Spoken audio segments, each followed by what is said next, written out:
Good day, everyone. Welcome back. Now, this episode is a little bit special as it covers the first large scale model kit in my collection, and affectionately, it's the Bundeswehr Wiesel MK.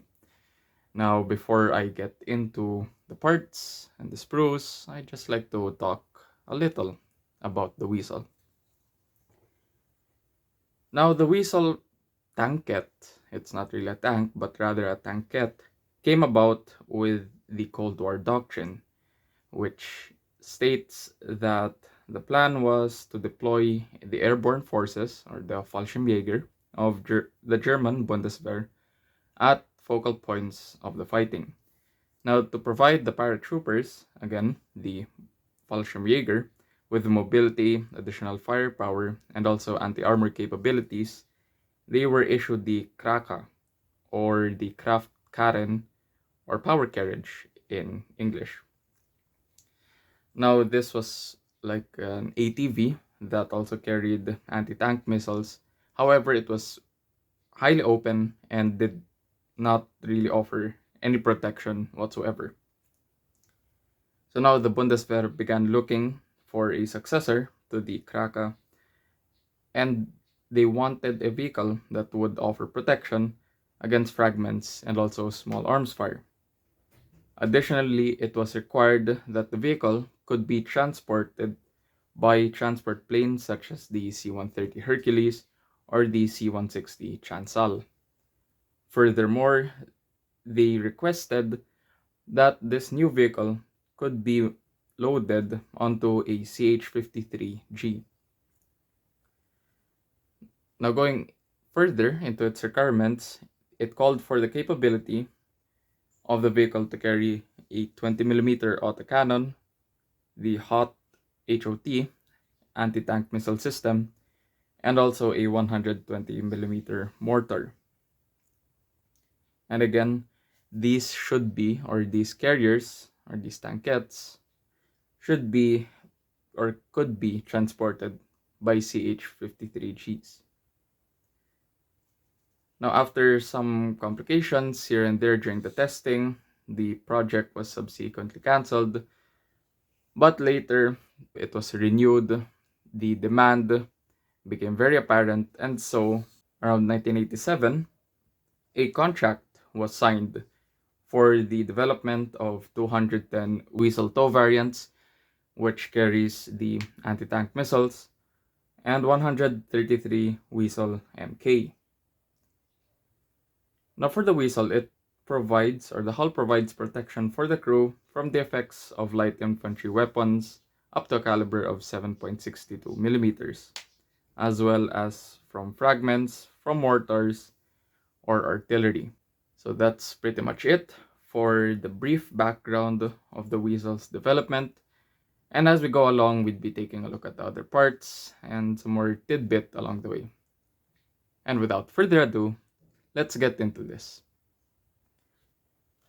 Okay, so for the first parts, we have here the upper hull piece, or basically the upper hull panel, and also the lower hull tub.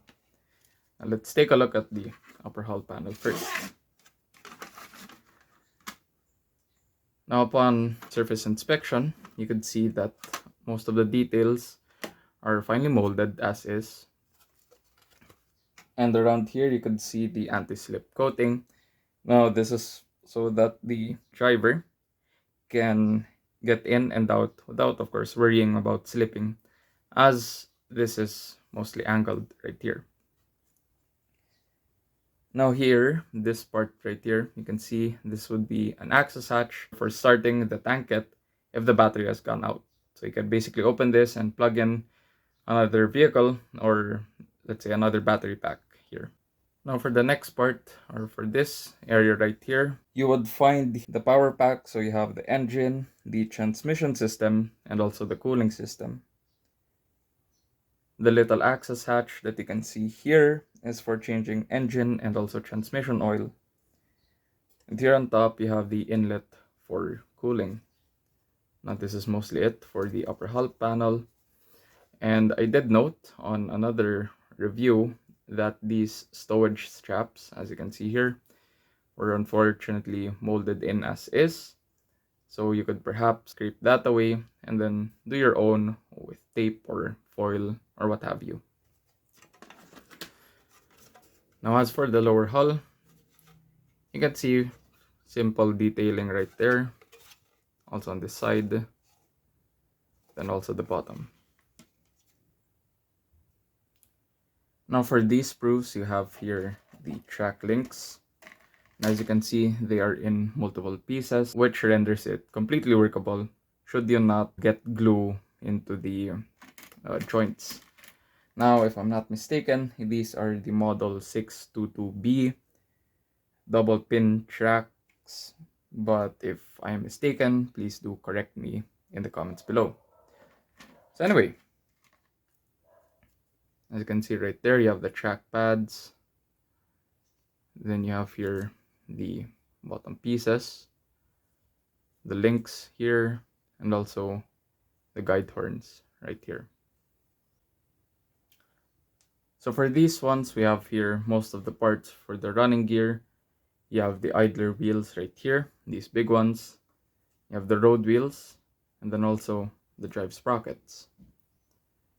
The rest are for the parts in and around the suspension. Also, you have here the headlight and also camouflage light on top. So you just have to put in the pieces together, and Takom does provide you with clear parts, so at least you can model this properly. You also have here the side mirrors that you would see on the front of the Wiesel. For this sprue right here, you have the entire back panel for the Wiesel. You have the driver's hatch, other parts that go in and around the external of the Wiesel. You have here the sponsons, and for this one, you have the exhaust pipe. And for this, as usual, the iconic panel that you would see on the rear of Bundeswehr vehicles. If I'm not mistaken, this is a convoy indicator or something like that. But yeah, this is mostly it for this sprue. Now for this sprue, you have most of the intricacies for assembling the main armament of the Wiesel MK. Now the main armament of this one would be the Maschinenkanone DM6 20mm. So it's an autocannon that fires, or that is actually capable of firing two kinds of rounds. One is high explosive and then also armor piercing. Now we'd get to that system later on, but first let's take a closer look at this. So you have here the main gun and also the muzzle brake. And then for most of these parts right here, they would be going in and around the main assembly of the 20mm. And so it gives it quite an in-depth detail.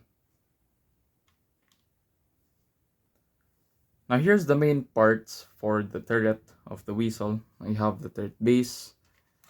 As you can see here, the Tanket commander's hatch. And the rest of what you see here, especially these parts, this would be the main assembly of the 20mm. And then the rest would be the feed boxes that would house the ammunition for the 20mm. Now it is worth noting that the boxes usually contained 100 rounds of high explosive ammunition and 60 rounds of armor piercing. Although additionally, up to 240 rounds could be stored within the fighting compartment. Now the 20mm was intended for ground targets, but it could also be used against air targets for self-defense. The gun is traversable 110 degrees to each side horizontally, and with vertical elevation ranges from -10 degrees and up to 45 degrees. So that's quite a flexible fire support vehicle given the 20mm gun. So here we have more external parts. As you can see here, you have more external parts for the Wiesel, some of the Pioneer tools that you would see on the vehicle, and some of the handles and latches. And as I mentioned earlier, Takom does provide you with clear parts, and these are for the periscopes. You could see in and around the Wiesel. Nice detailing right there. And then the rest are for the other clear parts, especially for the headlights and also the side view mirrors. And then here is the ammo belt that you would find on the turret. So again, one is for HE and the other armor piercing. And these are vinyl, if I'm not mistaken, and molded quite well.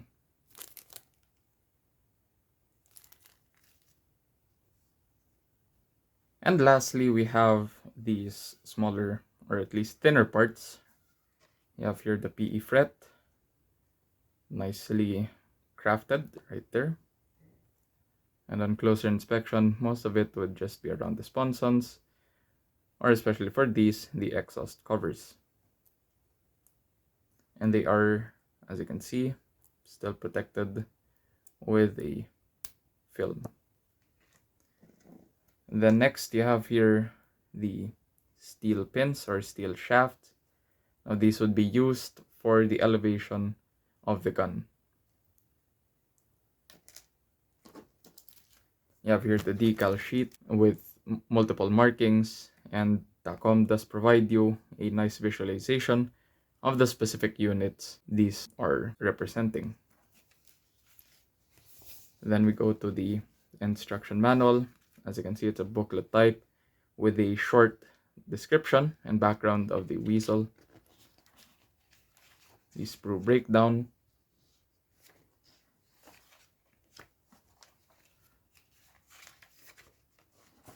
as you can see right there. Then moving on to this. Oh yes, there is also a figure that we would be getting to in a while. Now here, as I mentioned earlier, you have here the color callouts as well as the guide as to the markings. Now for this unit, it served with the Fallschirmjäger Battalion 373, the Kosovo Force or K4, March 2000.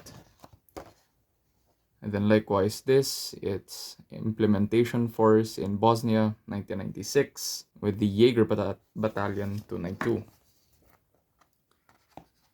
For this, yet again, Fallschirmjäger Battalion 373, Kosovo Force K4, March 2000. And then here we have Fallschirmjäger Battalion 263, but this one is stationed in Germany. So I think if you have enough resources or references, you can go ahead and probably not follow the markings there and perhaps find your own kind of markings or unit that served in a particular theater. Now again, this has a flexible deployment and service life. As you can see, it served in Kosovo, Bosnia, and even in Afghanistan. And lastly, we have here the Tanket commander's figure. As you can see right there, finely molded details and creases in the uniform. Take note that they are actually using the Flectarn uniform, so that's going to be quite a challenge. But other than that, you have quite the extensive amount of details. You can see even the boots, even the underside of the boots are well detailed. You have here the face, finely detailed, although it could probably use a little more features. Then you have the beret right here. However, I read that the indicated badge right here, that if I'm not mistaken, belongs to the tank reconnaissance, something like that. It's fairly inaccurate, as it was said the badge should be that of the Fallschirmjäger. So anyway, that's it for today's review. This one was a little bit longer, as I did want to give some slight background to the development of the Wiesel. And that's it. Hope you guys enjoyed. If you did, leave a thumbs up. But if you didn't, leave a thumbs down. And let me know down in the comments below what you think of this Tanket, what you think of the kit, or any feedback in general. And as always, thank you for watching, stay safe, and until next time, goodbye.